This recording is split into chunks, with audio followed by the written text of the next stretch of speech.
बोलो भारत माता की। हमारी आवाज तो भूखंड तक नहीं गई।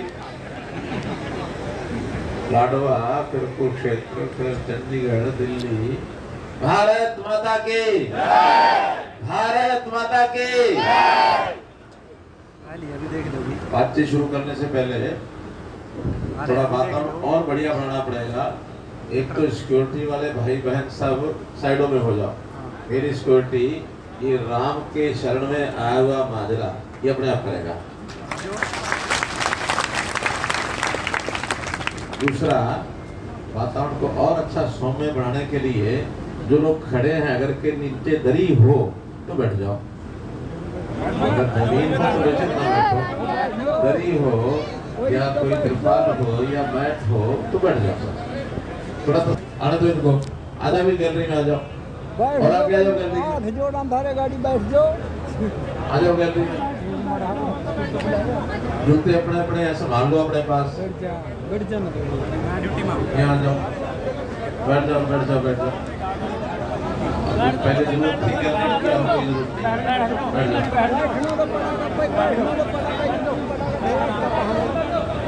बैठ जाओ बैठ जाओ।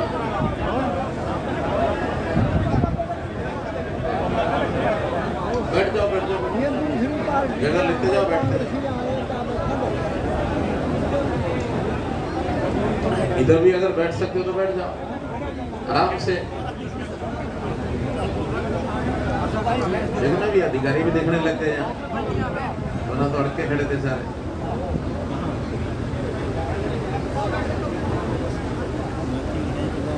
बैठ जाओ भाई, पीछे आओ। फिर बोलेंगे एक बार, भारत माता की। रामेश्वर माजरा निवासियों, बुजुर्गों, नौजवान साथियों, माताओं, बहनों,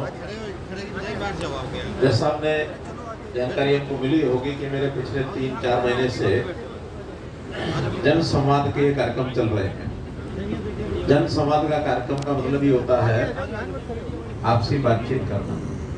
कुछ आप बोलेंगे, कुछ मैं बोलूंगा, एक दूसरे को समझेंगे। और आज मैं अकेला नहीं आया हूँ, तो मेरे साथ इस इलाके के जितने आपके नेता हैं, हमारे प्रदेश के महामंत्री जो इस इलाके के नेता हैं, डॉक्टर जी, फिर यहाँ हमारे मंडल के प्रधान जसविंदर जी बैठो, और जिला परिषद की चेयरमैन कमलजीत कौर जी, और फिर यहाँ की अपनी सरपंच है बहन श्रीमती रीना देवी। इतने सारे लोग आपके साथ इसलिए जुड़े हैं कि जो भी बात आप बताएंगे हमको, और साथ में अधिकारियों को भी बुलाया है, हमारे डिप्टी कमिश्नर, एसपी साहब, बाकी इलाके से जुड़े हुए जितने अधिकारी हैं उन सबको यहाँ बुलाया, ताकि उस बातचीत में से जो इनके मतलब की बात है वो ये भी ले जाएंगे, अपने पास नोट करेंगे। और इनको ये निर्देश दे दिए गए हैं कि जो काम यहाँ चर्चा में आता है या कागज पर लिखा हुआ आता है, हर एक काम के ऊपर पूरी गंभीरता से एक एक लाइन, एक एक शब्द पढ़ करके और उस पर काम करेंगे। आप एक बात ध्यान रखना है कि जो कागज हमको पकड़ा उसमें टेलीफोन नंबर जरूर लिख देना, वरना कई बार पता अधूरा होता है, ध्यान नहीं आता है, तो टेलीफोन नंबर से बात करके और व्यक्ति को संपर्क किया जा सकता है, कर लेना। जहां तक पिछले 9 वर्ष का ये कार्यकाल निकला है, चाहे केंद्र में मोदी जी के नेतृत्व में अपनी सरकार है और चाहे हरियाणा में आपकी अपनी सरकार है, हमने पिछले जो सरकारें 10 साल तक जिन्होंने चलाई, काम के नाते ऐसा मैं नहीं कहता कि उन्होंने काम बिल्कुल नहीं किया होगा, लेकिन अगर कामों की संख्या हो, काम की गिनती हो, तो जितने काम उन्होंने किए हैं उससे डबल काम हमने किए हैं 9.5 साल में। और केवल डबल काम की ऐसा नहीं, जितना पैसा उन्होंने खर्च किया उससे पैसा आधा खर्च किया हमने। आधे में काम कैसे चला ये भी आपको मैं 2 लाइनों में बताना चाहता हूं कि उनके काम करते समय बहुत लोग इंतजार करते रहते थे कब कोई सरकारी काम शुरू हो, जितना लगना लगे बाकी निकाल करके और अपनी जेब में डालने वाले बहुत लोग थे, बहुत तरीके थे। क्यों मदन जी ठीक कर रहा हूं ना मैं? अरे कमाल है, मगर हमारा इतना कर्मठ कार्यकर्ता पिछले 60 साल का कैसे भूल जाएगा। तो इसलिए बल्कि प्रमाण के साथ मैं आपको बताऊंगा, उन सरकारों के एक प्रधानमंत्री, उस समय प्रधानमंत्री थे स्वर्गीय राजीव गांधी, उन्होंने कहा था कि हम 1 रुपया ऊपर से भेजते हैं और नीचे जाते जाते 15 पैसे रह जाते हैं, 85 पैसे रास्ते में गायब हो जाते हैं। ये जो समस्या है इसको जड़ मूल से मिटाया है चाहे प्रधानमंत्री मोदी जी ने। आज सब लोग भागे फिरते हैं, जिन्होंने उस समय गड़बड़ काम किए हैं वो सब भागे फिरते हैं, नजर भी नहीं आते, गायब हो गए हैं। उनके पीछे पीछे कहीं सीबीआई है, कहीं ईडी है, कहीं करप्शन एंटी करप्शन के लोग हैं, कहीं पुलिस है, कहीं इनकम टैक्स वाले हैं, क्योंकि गलत काम किए हुए हैं। उस नाते से पैसा अब जो है जितना पहले खर्च होता था वही काम आधे पैसे में हो जाता है। टेंडर आज हम लगवाते हैं ना, तो जो टेंडर के एस्टीमेट होते हैं उससे 20% कम, कई सरपंच वाले यहाँ आए हुए होंगे, इनको पता होगा, 15% कम, 20% कम, 25% कम, उसमें काम पूरा करते हैं। हमारे लोग 1 लाख का मामला एस्टीमेट बनाते हैं, वो कहते हैं हम 175,000 बढ़ा देंगे, क्योंकि पहले जो समस्याएं थी वो सारी खत्म हो गई। तो ये विकास के कामों में जो विकास की बात आएगी और भी विषय निकलेंगे, लेकिन मैं दूसरी बात कहता हूँ, विकास एक जगह है, सड़कें हैं, स्कूल हैं, कॉलेज हैं, कहीं स्टेडियम है, कहीं अस्पताल है, कहीं डिस्पेंसरी है, ये दिखने वाले विकास के काम। एक विषय और इसके साथ जो पहले कभी सरकारों ने करना तो दूर सोचा भी नहीं, कि लोगों के जनजीवन को कैसे आसान करना है, कैसे सरल करना है, कैसे उनको सुगम बनाना है, कि लोगों की जो रोज रोज की भागदौड़ रहती है, रोज रोज की उहापोह रहती है, परेशानियां दिमाग में रहती हैं, क्योंकि सरकार के साथ लोगों का वास्ता पड़ता है, और ये सरकारी सिस्टम में एक बार कोई फंस गया तो सालों सालों से फंसा रहता है। कईयों के झगड़े, कईयों की जमीनों के मामले, किसी का भ्रष्टाचार का मामला, किसी का कार्ड का मामला, किसी का कोई और मामला। हमने ये सारे काम सरल कर दिए, और सरल करने में शुरुआत जो की है, जब मैंने शुरुआत की तो लोग कहते थे कैसे होगा, ये संभव नहीं है और कर ही नहीं पाओगे, लोग डराते हुए थे। और वो हमने क्या किया, हमने हर व्यक्ति और हर परिवार इसकी एक पहचान खड़ी की, चाहे वो अमीर है, मध्यम दर्जे का है, अमीर है, गरीब है, सबकी पहचान बनाई। और उस पहचान के कारण से हमने एक बनाई फैमिली आईडी।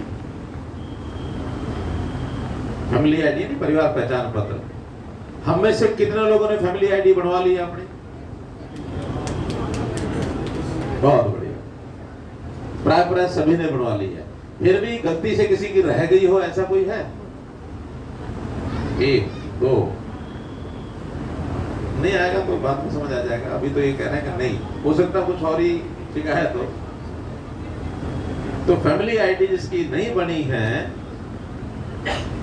वो अभी हमारे यहाँ अधिकारी आए हुए हैं, डीसी साहब बैठे हैं इधर, हाँ इधर बैठे हैं। किसी एक आदमी को डिप्यूट कर दो, एसडीएम को या किसी को, कि जिसकी फैमिली आईडी नहीं बनी है वो उनके पास जाके आज ही दे दें। सिर्फ लिखवाना अपने घर का एड्रेस, घर के मेंबर कितने हैं, उनकी उम्र छोटी बड़ी कितनी है, कौन क्या करता है। हाँ, एक वहाँ पीछे टेबल लगा हुआ है, वो जो पिछली साइड में मेरे भाई और बैठे हैं वो फैमिली आईडी बना रहे हैं। तो ये जब जाएंगे तो हो सकता है इनका बना हुआ हो, कोई आधार कार्ड, कोई टेलीफोन नंबर, कुछ आप बताएंगे तो फटाफट बता दें। फैमिली आईडी बनाने के और ना बनाने का अंतर क्या है? पहली बात तो फैमिली आईडी के बिना किसी को कोई स्कीम का लाभ नहीं मिल पाएगा, ना स्टेट का ना सेंटर का। जाते आपसे पूछेंगे आपकी फैमिली आईडी क्या है, क्योंकि उससे पहचान हो जाती है। कई बार तो मेरे लोग क्या करते थे, एक ही स्कीम है, एक आदमी इधर से भी ले गया और दूसरी जगह से भी ले गया, पता ही नहीं लगता था कि 2 जगह से ले गया। और एक आदमी भागदौड़ करता रहता, उसको मिलती ही नहीं थी, और नहीं मिली है मुझे ये शिकायत करता था, तो 6-6 महीने उसकी तलाश करते थे। क्या कि भी इसको स्कीम का फायदा मिला है कि नहीं मिला, पहले रजिस्टर चेक करो, ढूंढो, इससे लिखवाओ, उससे लिखवाओ। हमने सारे सिस्टम बंद कर दिए। उदाहरण के तौर पर जब आदमी 60 साल का हो जाता है तो 60 साल के होते ही उसके घर में एक आदमी जाना चाहिए। हमारे पास रिकॉर्ड है सबका। 60 साल का होते ही घर जाकर के साइन करा के ले आए और 1 महीने बाद उसकी पेंशन बन जाए। और इस समय हमने ऑटोमेटिक पेंशन की जो स्कीम चलाई है, अगर मैं आपके गांव की बात बताता हूं तो अभी तक जो पिछला रिकॉर्ड हमारे पास है, 32 लोगों की पेंशन अपने आप बनी है, उनको जाना नहीं पड़ा था। पहले तो चक्कर काटते थे इसके, कोई 6 महीने यानी 2 साल 6 साल लग जाते थे। आदमी 65-66 का हो गया, घूमता रहा, पेंशन ही नहीं बढ़ी, सिस्टम ही नहीं था कोई। अब हमने अपना पढ़ाना शुरू कर दिए। बल्कि मैं अभी आपको ये कहूंगा कि अगर आपकी जेब में फैमिली आईडी है या उसका कोई कागज है और वो 60 साल से ऊपर हो चुका है और उसकी पेंशन नहीं बनी है, ऐसे कोई हो तो जरा हाथ खड़े करो। 1 2 3 4 5 6 7 8 किधर बैठे अभी हमारे ऑफिस के लोग? उधर ही है ना।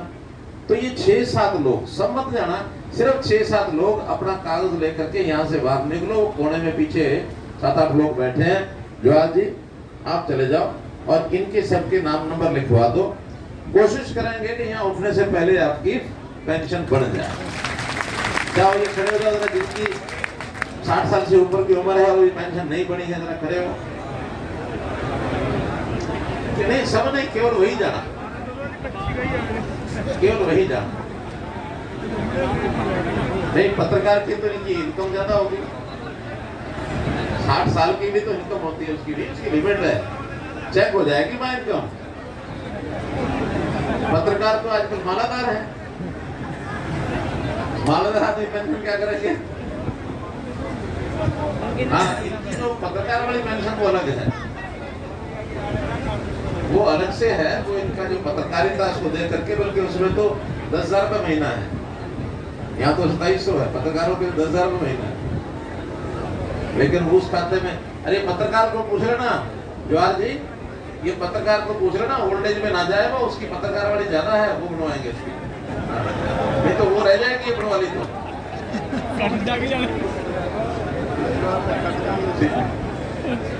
चलिए अगली बात, इस फैमिली आईडी से हमें एक एक गांव का पता लग जाता है कि कितना बड़ा गांव है और उस गांव में हमको ग्रांट कितनी भेजनी है, तो आबादी के हिसाब से जाती है। रामचरण बाजरा में कितनी आबादी है, कोई बता सकता है?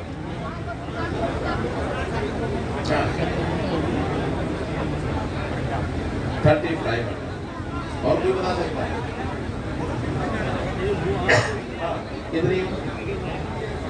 इतनी है। आपकी बात बहुत नजदीक है, लेकिन मैं 1 महीना पहले की एग्जैक्ट जनसंख्या और एग्जैक्ट परिवार कितने थे यहाँ, क्योंकि 1 महीने में तो कुछ जन्म हो गया, किसी का तो भगवान को चला गया, वो 1 महीने के बाद पता लगता है। तो 1 महीना पहले आपकी 3,399 ये आबादी थी और 855 घर थे।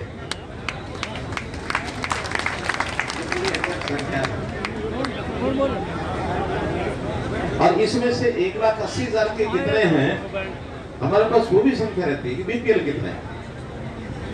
बीपीएल के भी जो कार्ड बनते हैं वो राशन कार्ड, हमने जब ये सारा सिस्टम बनाया तो बहुत लोगों के राशन कार्ड मिले नहीं हमें। 12.5 लाख नए लोगों के हरियाणा में कार्ड बने 6 महीने पहले तक। 6 नहीं, अब तो समझो 2022 की बात कर रहा हूँ, तो 8-10 महीने, यानी दिसंबर 2022 में आपके यहाँ जो बीपीएल के कार्ड थे वो थे सिर्फ 148। आज यहाँ 468 कार्ड है, 320 कार्ड बढ़ गए अपने यहाँ। किसी को जाके लिखवाना नहीं पड़ा पीडीएस में, किसी को अप्लाई नहीं करना पड़ा, जितने थे उससे डबल और बढ़ गए। तो ये है फैमिली आईडी का करामात, इसका करिश्मा। एक करिश्मा और बताता हूँ, आपके यहाँ सब लोगों का डेट ऑफ बर्थ हमारे पास है और जन्मदिन की हर एक का डाटा हमारे पास, क्योंकि सबसे लिखवा लिया, सबके हमने कागज ले लिए, सबके सर्टिफिकेट ले लिए। अब किसी को घूमना नहीं पड़ता, स्कूल में बच्चे का एडमिशन करना हो तो भी डेट ऑफ बर्थ का सर्टिफिकेट नहीं है, हमारे पास जो लिखा है वही है।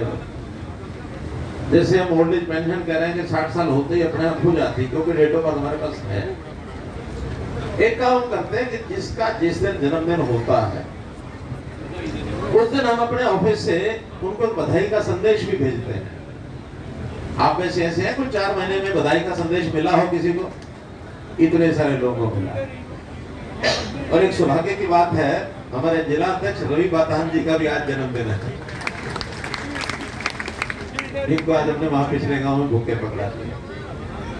और आपके गांव में मेरे रिकॉर्ड के हिसाब से आज 10 लोगों का जन्मदिन आज की डेट का है। रामचरण बाजे का 10 लोगों का जन्म आज का दिन है। भाई जी, आपका कुछ पेंशन की बात है क्या? ओल्ड एज पेंशन की बात तो नहीं है? हाँ, फिर रुक जाओ, फिर बैठ जाओ, बाकी बातें बाद में करेंगे, बैठ जाओ, बहुत लंबे विषय है। तो जिन 10 लोगों का जन्मदिन है उसमें से यहाँ कौन कौन आया है? रात इसका जन्मदिन आज है? नहीं है। देखिए, 3 नाम मेरे पास लिख के आए हैं अभी। एक है नीता रानी, पति का नाम होगा रामनाथ, इधर खड़े हैं। इनको मैंने कहा था कि जिनका मिल जाए बता देना। तन्वी है 11 साल की, लहरी की बेटी तन्वी। और तीसरा है रमेश कुमार सन ऑफ चिरंजी लाल, 47 साल की उम्र का। तो 3 लोग तो यहाँ मेरे पास अभी आते ही मुझे बताया उन्होंने कि 3 लोग तो यहाँ आए हैं, बाकी नहीं आए हैं। तो मैं तीनों लोगों को कहूंगा कि ऊपर आओ, जरा जन्मदिन की भेंट दे देने को। आ जाओ, आशीर्वाद तो देना ही है ना इनको।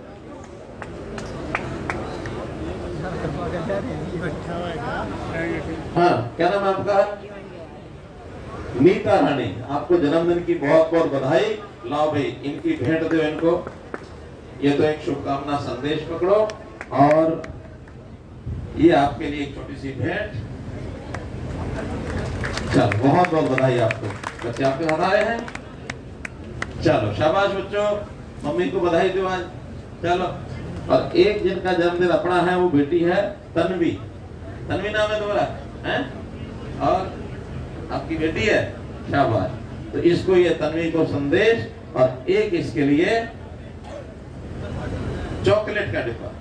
किसको खिलाओगे? हैं? पापा को? अरे अपने साथियों को, अपनी सहेलियों को, उनको खिलाओ। ये लो, ये पकड़ो। और एक जब बड़ी हो जाओगी तो एक कहानियों की किताब है तुम्हारे पढ़ने के लिए, ठीक है? पढ़ोगे ना? शाबाश। चलिए, और एक है रमेश कुमार, आप हैं? बस लाइए, ये आपका शुभकामना संदेश, और आपके लिए एक शॉल। बहुत बहुत बधाई, ठीक है? चलो, अब हमने एक कार्यक्रम शुरू किया।